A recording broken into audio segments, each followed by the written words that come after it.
kali ini Pak untuk mewawancarai kepala sekolah mengenai pengambilan keputusan oleh seorang pimpinan. Mohon maaf Pak, dengan Bapak Supri ya Pak, dari SMK Peminyakan Kejati 5 ya Pak. Jadi Pak, Bapak sudah berapa lama jadi kepala sekolah di sini Pak? Dalam 2 tahun ini ya Pak, tentunya sudah banyak pengalaman Bapak sebagai pimpinan untuk dalam hal pengambilan keputusan ya Pak. Nah, di sini saya ingin meminta pengalaman Bapak bahwa apa ada kasus-kasus selama ini Pak yang dimana kasus tersebut bertentangan antara nilai yang benar dengan benar. Jadi bimbangnya kasus ini harusnya misalnya ada rasa keadilan dengan rasa kasih sayang seperti itu Pak. Apakah ada kejadian selama Bapak menjadi pimpinan kasus-kasus seperti itu Pak? Terima kasih pertanyaannya, mudah-mudahan saya jawab dengan baik. Dalam suatu mengambil keputusan dalam kasus-kasus yang keduanya tidak benar, maka pertimbangan pertama kita lari kepada yang mana mudaratnya yang paling kecil. Nah, jadi kalau mudaratnya paling kecil, itulah yang jalan kita pakai. Jadi kita pertimbangkan kalau kita mengambil keputusan tersebut, kita pertimbangkan ini nanti akibatnya gimana, kan gitu. Kita ambil yang kalau kita adalah mudarat yang paling kecil akibatnya. Kemudian jadi Bapak ini menjalankan pengambilan keputusan sekolah Bapak dengan cara itu Pak ya, bagaimana efeknya yang paling berdampak kecil terhadap semua warga sekolah ya Pak. Kira-kira bisa nggak Pak disebutkan salah satu contoh kasusnya? Misalnya gini, ada guru kita gitu kan, dia ingin mengambil yang lebih baik, atau contohnya kan ada yang lulus ke tempat lain nih. Nah, maka kita ngasih peluang mereka untuk berkembang. Tapi kalau dapat, mereka masih bisa mengabdi ke kita sesuaikan dengan jam yang ada di kita. Artinya kita masih membutuhkan bantuannya dari Pak agar anak tidak langsung ditinggalkan Pak. Jadi itu antara kasus benar-benar ya Pak. Jadi di satu sisi kita butuh gurunya tersebut karena tidak mungkin langsung kosong guru pergi langsung kosong nggak ngajar ya Pak. Di satu sisi juga kita harusnya mendukung untuk perkembangan guru tersebut demi masa depannya ya Pak. Nah itu Bapak mengambil keputusan tersebut kira-kira apakah diskusi dulu Bapak sama majelis guru lainnya atau bagaimana? Di sekolah ini kan punya, kalau sekolah kan punya wakil-wakil Bu ya. Keputusan itu tetap kita diskusikan sama wakil-wakil menurut pendapatnya wakil ini, misalnya wakil kurikulum seperti apa, humas seperti apa gitu kan, kita kumpulkan, kemudian ada juga. Jadi mereka punya pendapat, ini pendapat tersebut itu yang akan saya saring, kemudian yang mengambil keputusan tetap kepala sekolah. Baik Pak. Jadi langkah itu termasuk langkah prosedur yang Bapak lakukan dalam pengambilan keputusan ya Pak ya? Kita selalu mengambil keputusan pada keputusan yang berat di sekolah, kita tetap diskusi dulu. Kalau masalah siswa kita akan bawa guru BK. Nah jadi Pak, selama ini apakah sudah efektif menurut Bapak apa yang langkah-langkah yang Bapak lakukan tadi Pak? Kalau untuk kasus-kasus selama ini memang tidak semuanya diputuskan oleh kepala sekolah. Kalau selagi bisa diputuskan oleh wakil, kapasitas untuk wakil dapat wakil selama ini efektif seperti itu. Berarti berjenjang ya Pak ya.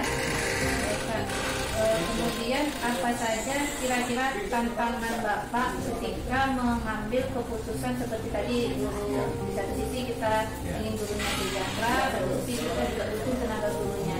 Itu apa aja yang menjadi tantangan Bapak? Mencari tantangan kita itu adalah mencari pengganti yang memang hampir sama kualitasnya sama yang seperti. Nah itu yang paling sulit.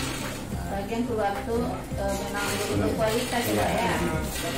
Baik Bapak, kemudian apakah Bapak memiliki menjadwalkan gitu? Menjadwalkan jadi kalau ada masalah mungkin Bapak cari dulu atau langsung memberi keputusan. Kalau masalahnya itu memang bisa saya putuskan, langsung saya memutuskan, nggak perlu kita diskusikan. Tapi kalau keputusan itu perlu diskusi dengan wakil-wakil atau pihak yang lain, kita diskusikan dulu pihak yang lain, secepatnya kita selesaikan. Ya. Kemudian Bapak, apakah ada seseorang atau faktor-faktor yang selama ini mempermudah dan membantu Bapak dalam mengambil suatu keputusan? Jelas, kita hidup itu selalu dibantu oleh orang lain. Contohnya dia Rasulullah itu dibantu dengan 4 sahabatnya sesuai dengan kompetensinya masing-masing. Begitu juga saya dibantu oleh wakil-wakil saya. Baik Pak, jadi dari semua hal yang telah disampaikan tadi Pak, kira-kira keputusan yang Bapak ambil itu apakah sudah tepat menurut Bapak? Apakah ada refleksi Bapak setelah mengambil keputusan? Tetap, kita mengambil keputusan tetap kita refleksikan apakah itu baik atau tidak. Kita nggak tahu yang ke depannya. Tapi selama ini saya ambil keputusan dengan pembantu kita, alhamdulillah berdampak baik terhadap semua. Baik Pak, terima kasih atas pengalaman Bapak, berbagi pengalaman terutama dalam menyelesaikan kasus-kasus yang tentunya kasus yang diantara dua pilihan yang benar ya Pak ya. Tapi kalau pilihan yang salah satu benar dan salah itu saya rasa tentu akan kita pilih yang benar ya Pak. Baik, terima kasih Bapak sudah membantu saya. Sekali lagi Assalamualaikum warahmatullahi wabarakatuh. Waalaikumsalam. Assalamualaikum Bapak. Waalaikumsalam warahmatullahi wabarakatuh. Kenalkan Bapak, saya Rudi Septiawati, CGT Angkatan 10. Di sini saya mendapat tugas untuk mewawancarai kepala sekolah tentang bagaimana manajemennya dalam pengambilan keputusan. Mohon izin Bapak, Bapak sekarang menjabat sebagai kepala sekolah ya Pak ya, SMK Negeri 1 Kota Lumai ya Pak. Izin Pak, Bapak sudah berapa lama menjabat di sini Pak? Terima kasih. Saya bertugas di sini mulai Januari 2024 ini. Kalau ada kasus-kasus nih Pak di sekolah Bapak, baik itu kasus mungkin terhadap siswa atau guru ataupun yang lainnya, bagaimana Bapak dapat mengidentifikasi kasus-kasus tersebut apakah termasuk dinamika atau bukan orang? Terima kasih. Tentunya kita di dalam menghadapi suatu kasus itu tentu kita mempelajari latar belakang dan apa yang sebenarnya yang terjadi. Di mana dilema etika itu tentu ada yang kita gunakan, tetapi mungkin sama-sama benar. Dalam hal ini kita cari yang mana yang lebih bermanfaat atau lebih mengarah kepada kepentingan dari kebenaran tersebut. Bisa kita teladani atau kita jadikan itu suatu acuan kebaikan. Jadi biasa sekali Bapak ya, sejak menghadapi kasus tentunya Bapak tidak langsung memutuskan ya Pak, tapi Bapak mengumpulkan dulu bukti-buktinya untuk bisa ditelaah ya Pak. Kemudian bagaimana Bapak dalam menjalankan pengambilan keputusan di sekolah ini, terutama kasus-kasus di mana ada dua kepentingan yang sama-sama benar Pak? Itulah tadi tidak terlepas dari itu ya, kita keputusan sama-sama benar. Dan namun demikian kan kita bisa juga coba menyesuaikan dengan keadaan sekolah. Misalkan aja lah anak berkebutuhan khusus. Memang di dalam SMK kadang kita ada persyaratan-persyaratan yang harus kita penuhi. Ya, sebenarnya benar juga kalau kita katakan kita belum bisa menerima anak ya bersekolah di sini. Namun demikian lebih benarnya lagi kalau kita tetap anak itu yang berkebutuhan khusus kita terima di sekolah ini tentu dengan penanganan yang lebih tepat. Kemudian Pak, hal-hal apa yang selama ini sudah Bapak anggap efektif ketika Bapak mengambil keputusan pada kasus-kasus yang benar dan benar ini? Ya, selama ini kita rasanya efektif kita tentu melibatkan warga sekolah. Ya, tentu ada dari wakil kepala sekolah, kemudian juga ada kepala jurusan, kemudian tidak terlepas itu adalah bapak ibu guru yang baik itu wali kelas maupun guru yang mengajar di kelas. Baik Pak, berarti Bapak sangat menganggap efektif masukan-masukan dari semua warga sekolah ya Pak dalam pengambilan keputusan ini. Betul.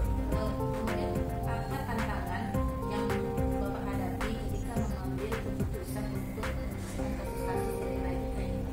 Ya, banyak juga pendapat lain mungkin yang bertentangan dengan keputusan kita. Namun demikian semuanya kita rangkul, kita samakan bersama. Kalau kita mengambil keputusan etika yang ini kita lakukan, kemudian mungkin ada itu yang satu lagi yang kita tinggalkan itu kita punya alasan-alasan yang kuat dan bisa kita komunikasikan kepada yang sehingga tantangan itu menjadi kita dorongan kita bersama untuk merupakan dilema etika tersebut. Kemudian Pak, dalam menyelesaikan permasalahan itu Bapak apakah langsung menyelesaikan masalah tersebut atau Bapak ini saya jalan dulu atau saya komunikasikan? Sebenarnya kita tidak serta-merta kita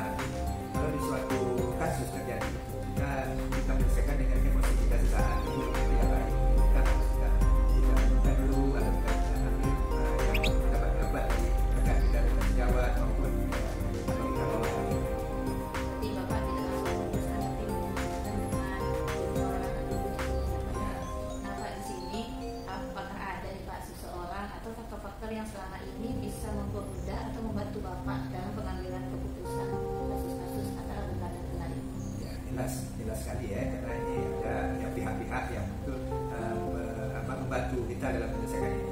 Tak terlepas dari itu tentunya kalau di struktur sekolah kita ada wakil. Jadi wakil-wakil ini kalau di SMK ada beberapa wakil, 4 orang ini. Nah, jadi itulah yang kita lakukan. Kasus misalnya seperti dunia kerja, dunia industri, dan lebih tepat humas atau guru kejuruan atau guru produktif ya. Terakhir dari sejak misalnya kalau Bapak sudah memutuskan itu, apakah Bapak ada melakukan refleksi atau terpikir gitu Pak, dan itu dari keputusan saya atau Bapak menjadi ragu atau gimana? Ya, jelas itu kita ada refleksi kita. Karena apa? Karena ya kita seperti kita katakan semua yang baik itu kan belum tentu benar kan. Nah, jadi di dalam ini kadang baik ini dari dalam segi apa kan. Jadi kita untuk kita merenung lah atau melakukan kali kan kita yang sudah kita lakukan, apakah itu lebih benarnya atau sebenarnya adalah kita lakukan itu justru sebaliknya. Itu tentu bagaimanapun kita ada evaluasi kita atau kita merefleksi ya diri kita. Baik Bapak, terima kasih banyak atas kesediaan waktu Bapak. Oke Pak, Assalamualaikum warahmatullahi wabarakatuh.